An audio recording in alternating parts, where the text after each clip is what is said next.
This is Meet the Candidate. Today we're going to be talking with Robert Haddeman, and he's running for District 2. Welcome. Thank you. Appreciate having you come in. Thank you. Tell us a little bit about your background. Well, I've always been on the producer side of the economy. Okay. And lo and behold, that is a great way of learning economics. Because you don't know if you have a job tomorrow. There's no certainties. That's great. And a friend of my brother's neighbor, this guy I've never met, but he works for Apple up till last Sunday. Now, it's all over the radio today about how Apple is laying people off, and he was one of them. He got axed he got an email Saturday morning when he came home from work. There was one on the email waiting for him. Well, anyway, get back to me. Yeah. Well, I was always working most of my life, I guess. I started about 10 years old. We had a dairy farm. Okay. And I was always concerned on the money aspect of stuff. And so my interest kind of got started that way. But, and I also lived on the other side where we were wealth absorbers. We were in the military. Oh, okay. And that's a socialist lifestyle. They had our housing. And they paid for our food, basically, our health care, dental, electrical bills, all covered. Taxpayers just footed it all sweetly. So anyway, seeing the socialist side of life. Okay. But anyhow, that was and that was a godsend for me. Okay. We went back to the private sector of life, and as I got older, I started really analyzing things and noticing stuff, and realized.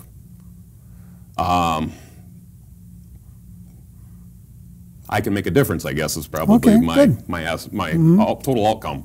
But I noticed how economics really worked, I guess, and I'm probably staying on the subject a long time. No, that's fine. Okay. This could be a book yet. Yeah. Okay. This is opportunity. This is your opportunity. So anyway, I got to see how government waste affects the economy and how politics affects the economy. It's all trickle down. And people are, the 2018 election, people said, well, we'll go back to work when we lost, we'll just go back to work and making money. I said, oh yeah, you're going to go back to work, but the money's just going to drop off. I said, you ain't going to be making as much money because Democrats took over to Congress and the House, or took over to the House. And a lot of states fell to Democrat governors. In Wisconsin, we've had a mass exodus out here. 1% of the population is left last year. Okay. Over 5,400 people. Wow. So, those people were on the producer side of the society because they couldn't get jobs. Their jobs evaporated. Okay. So they had to go elsewhere to get work. All right. So those are people no longer paying taxes into the system, which leaves the rest of the people on the hook to cover the taxes that the state requires. Okay. Which is a smaller number now. So that's where we're at. I happen to be one who took the pay cut. I got a real nice pay cut out of the sweet deal. So did my boss. He also took the pay cut. Okay. So anyway, I have time for work now. Okay. So this job came up, you might say, and I'm applying. Okay. So anyway. So being that this is your, is this your first time in public? Yes. Life? Yep. So being that so, was there a big impetus to run, and what would that be? Well, like I said, I was on the economic side of stuff first, so I want to thank somebody first for getting this ball rolling. That was Todd Carter. Okay. A guy from Elk Mound I used to go to school with. He's the one that got me into politics. All right. So, besides my dad and mom, they were the economic side of the factor. All right. But anyway, he got me listening. I'm a very liberal-minded guy, so I listen on all over. And finally, one day, he made me start listening to right-wing radio, and I was like, oh, okay, I'll listen to it. All right. Anyway, I checked it in, and that was about 2000. Okay. I was 30 when I started listening to that. So. Okay. So in that was kind of your impetus to do this. When you look at the county board, what kinds of things do you feel that you can bring to the county board? And are there some things that you feel need to be addressed right away and that you're wanting to push to make sure it happens? Okay. Well, I see our roads are a little on the deteriorated side. Okay. But the county seems to be spending money on basically dead horses, if you want to call it that. We're making payments to dead horses. Okay. one is the art center. Now, I'm not anti-art at all now, Okay. but I am saying I'm against government. I'm against wasted money. Okay. So what we did basically is we have people in trailer parks who are subsidizing people with money to go to see art shows instead of the people who can Okay. afford these tickets paying full price. All right. And the people in trailer parks can't afford to go see the show, but they're subsidizing it. Okay. So there's the problem. Okay. Now, I live in a little more upscale neighborhood than the trailer park, Yeah. but it's not that far from it. We've had a few people in our neighborhoods lose their houses and probably are in the trailer park now. Okay. Yep. So that's the one of your main Oh, points roads. that you- Oh, yeah. That roads. Safety. I'm in the Okay. beginning of safety. Okay. Protecting our police, fire departments, Okay. even our schools. You know, Mm-hmm. I'm all about that. I mean, education highly important. It's So major importance because all industry is required on education. I mean, who uses education more than anybody?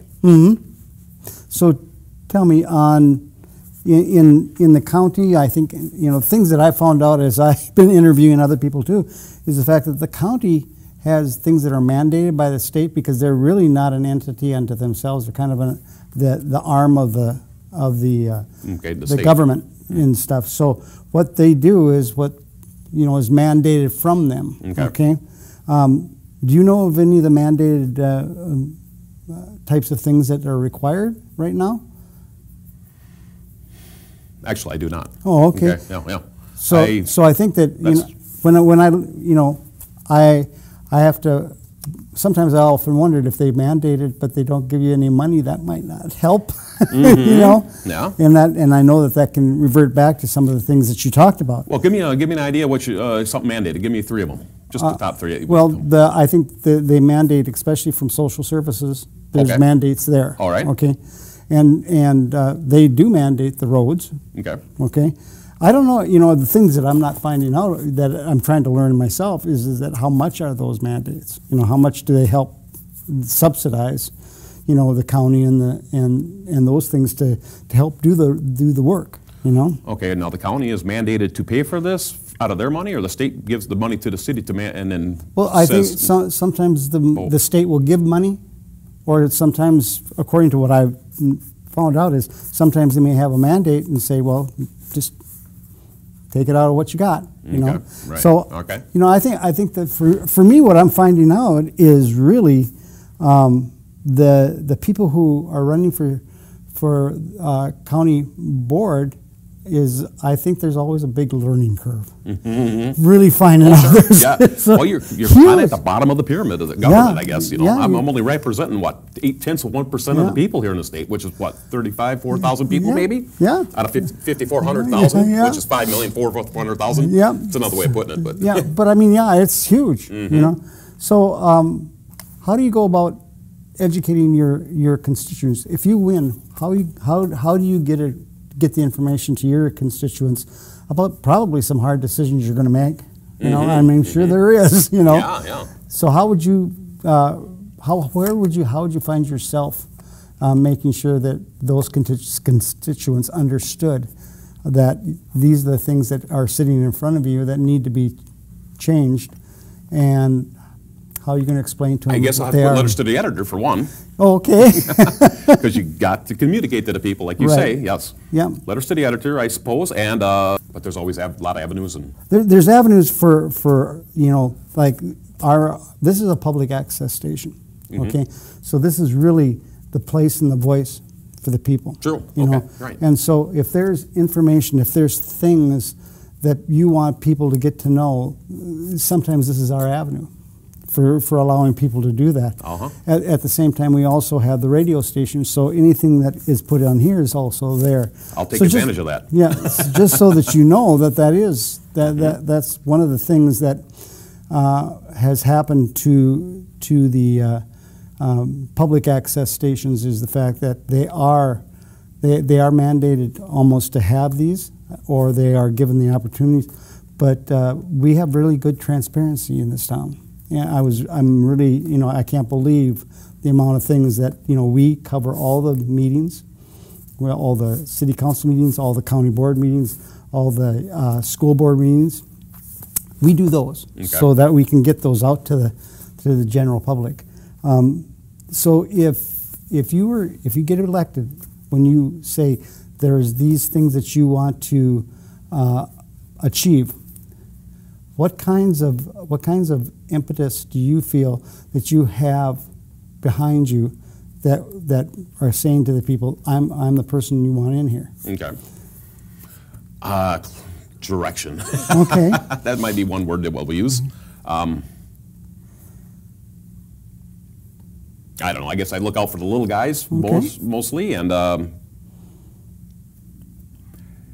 show me the money. You know, balance the lines. So show if you're gonna you propose something, how are we gonna pay for it, and where's the money gonna come from to do it with? Okay. You know, I'm not big on going in debts because debts are problems. We've been running this country too long on debts. Yeah. Yeah. And I hate to say that big snowball is running up on us because it's getting big and coming down the hill hard. Okay. Yep. So in this thing, this is kind of your opportunity now. And if you want to, you can look at that camera there. Okay. That's the one that's going to let you talk to your constituents. It's Okay. you know, this is your opportunity to tell them why they should vote for you. Okay. And the things that you're wanting to bring to it. Okay. Well, people, I hope. First off, I'll be looking out for your interest. I believe in public safety. Let's see. This is horrible. I'll have to edit that out.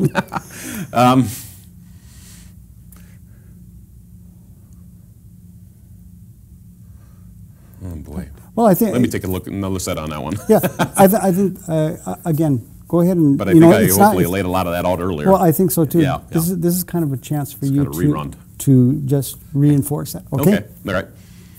I've been on your side of the table and seen, you know, how things operate. You're a taxpayer. I'm a taxpayer. We struggle day to day, and you'd like to keep a little more of it as well as I would, because I assure you, we've all taken pay cuts, and we're not sitting in a position where we're going to Disneyland every week. So I want to help change that a little bit. So I can sure use your vote April 7th. Thank you. And again, I would like to make one thing very, very clear. The only way that you get to make a choice is by going out and voting. And today, you know, having Robert Haddeman here for District 2 as a challenger, I hope you succeed, and good luck. Well, thank you, sir. Thanks. Enjoyed being here. Thanks. Okay.